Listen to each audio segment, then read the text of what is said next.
Okay, now we will calculate the value of Cp and Cv for polyatomic gas. Polyatomic gas. This is case number 3.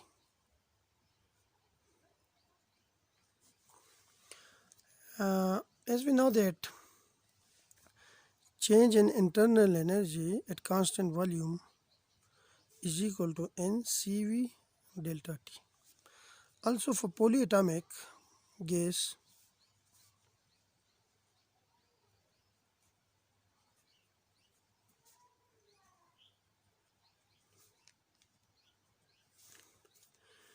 the change in internal energy is equal to 3 nRT delta T. Now comparing these two equations, we get NCV delta T is equal to 3N or delta T. Delta T cancel with delta T, N cancel with N. So we have Cv which is equal to 3R. Now if you put the value of R, we get the numerical value of heat capacity at constant volume for polyatomic gas. So Cv is equal to 3 into the value of R is 8.314 joule per mole per Kelvin. If we simplify it, we get the numerical value of Cv for polyatomic gas is 24.1 joule per mole per Kelvin. Now we have to calculate the value of Cp, which is unknown for polyatomic gas. And we know that Cp minus Cv is equal to R. Cp is equal to Cv plus R. Now for polyatomic gas, Cv is 3R and we have this R. So its value is 4R, and if we put the value of R here, which is 8.314 joule per mole per Kelvin, then we have Cp which is equal to 33.3 joule per mole per Kelvin. So these are the value of specific heat at constant volume and specific heat at constant pressure for polyatomic gas. Sorry, this one. Now we will calculate the ratio of Cp and Cv. Like the ratio of Cp and Cv, Cp over Cv is called gamma, and we will calculate the value of this gamma for monoatomic gas,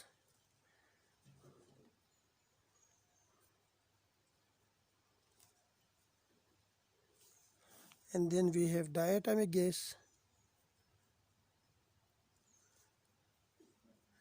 and then we have polyatomic gas.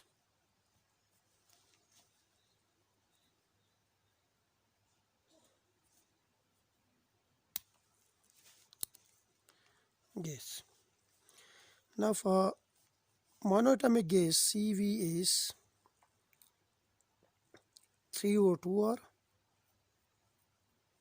and Cp is 5O2R. For diatomic gas, Cv is 5O2R and Cp is 7O2R. And for polyatomic gas, Cv is 3R and Cp is 4R.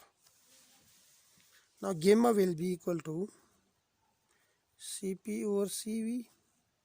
Gamma is equal to Cp over Cv, and gamma is equal to Cp over Cv. For monoatomic gas, gamma is 5 over 2R over 3 over 2R. which is 543, and its value is 1.67. For diatomic gas, the value of gamma is 7 over 2r over 5 over 2r, which is equal to 7 over 5 or 5, and its value is 1.4. And for polyatomic gas, gamma is 4r over 3r, which is 4 over 3, and the value of gamma is, I think we can solve 1.33.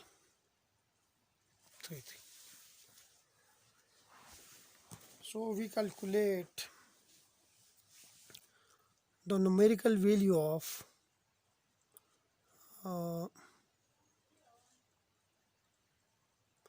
specific heat at constant volume and specific heat at constant pressure. This is specific heat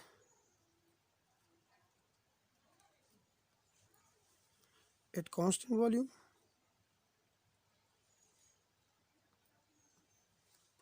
and this is specific heat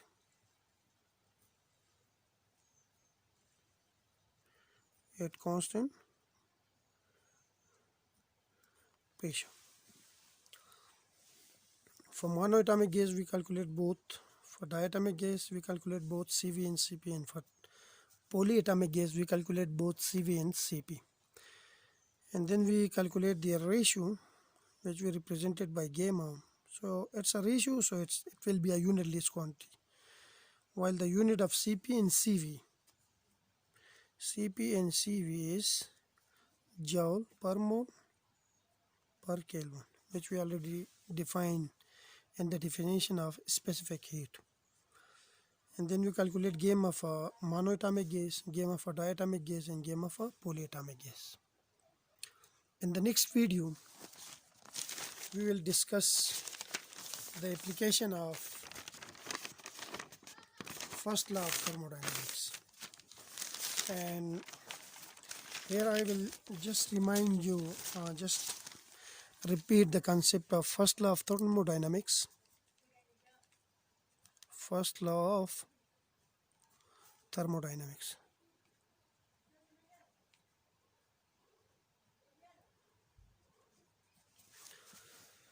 What is first law of thermodynamics? Suppose we have a cylinder, okay, which contain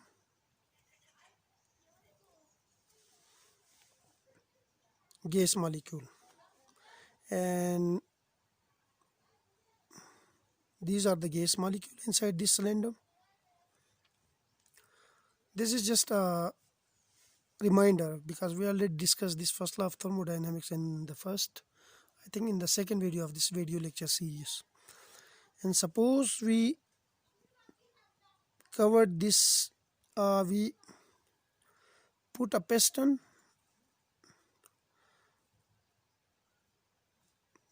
here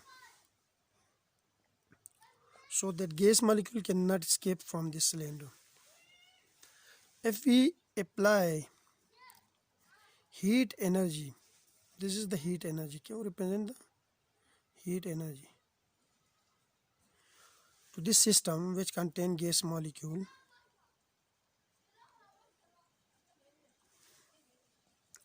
then this heat energy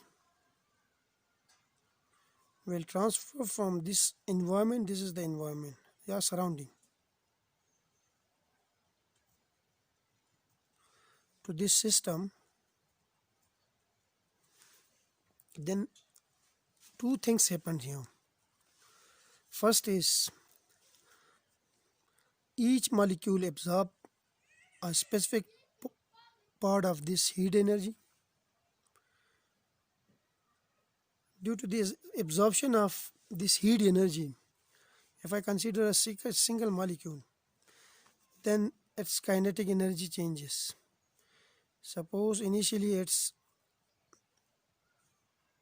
vibrate to the left and right with, let's say, with a speed of 5 meters per second, Then after absorbing this heat, this vibrational velocity will increase, let's suppose, to 10 meter per second. So there is a translatory motion.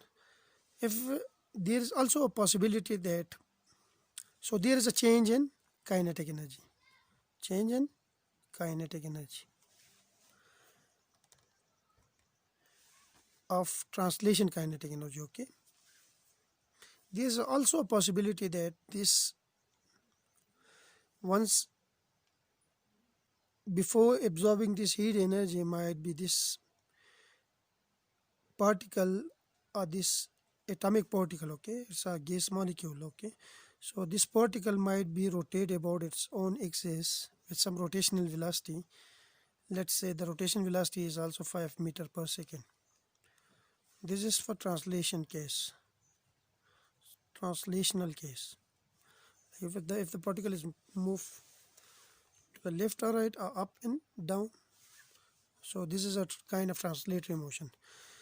But there is, before absorption, might be this molecule will rotate about its axis of rotation, and the rotation velocity is, let's suppose, is 2 meter per second. Okay, but after absorption of this heat, this rotational velocity either increase or decrease, but I will suppose that this velocity increase to 5 meter per second. So there is a rotational kinetic energy rotation, and there is a rotational kinetic energy. So there is a change in kinetic energy delta Ke in the rotational case also. Now this particle might move from one place to another place inside the glass. So there is, so initially let's suppose its potential is, let's say potential energy is 5 joule. Then once it move from this place to this place in the inside the gas, inside the cylinder, then its potential energy also changes. So there might be, suppose that the potential energy changes to 10 joule. So again there is a change in potential energy. Now this is for the single molecule, and we already told you that, we already explained that the internal energy is the sum of kinetic energy plus potential energy of each individual particle. Now there is a change in kinetic energy, and there is a change in potential energy. So there will be a change in internal energy also once it absorbs the heat energy. This is one case. If one impact of heat once it flow from surrounding to the system. Now there is another possibility that once we give this heat energy to this system, then the system will expand. Due to this expansion, this piston will move from this place to this place. Okay, so it cover a distance dx, and there is a force applied on this piston, due to which this piston will move up, which is the pressure applied by this gas molecule on the piston, which is pressure per unit area, is called force.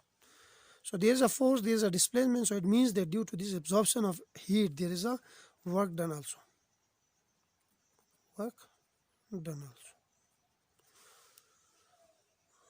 So it means that the heat energy supplied to the system will increase or will change the internal energy of the system, plus it will do some work. But the work done is negative in this case, so we have a negative sign here, plus minus work done. From this we can calculate the internal energy, which is equal to the heat absorbed plus work done. Or we can say that the heat energy absorbed by the system, or the heat energy supplied to the system, is equal to the change in internal energy delta E plus work done on the system. This is first law of thermodynamics. It tells us about the impact of heat energy once it absorbed by the system or once it released by the system also. There is another case. If heat energy is released from this system to the surrounding, then again we have this piston will move down. So again there is a work done, and there is a change in kinetic energy and potential energy if heat is released by the particle. So again we have the same case, but there is a different notation for the work done now. So this is all about first law of thermodynamics. In the next video we will discuss the application of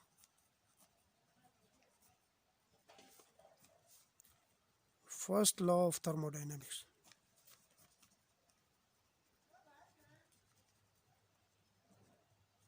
A very important topic in the point view of well, like in the examination point of view, it's very important. Thank you.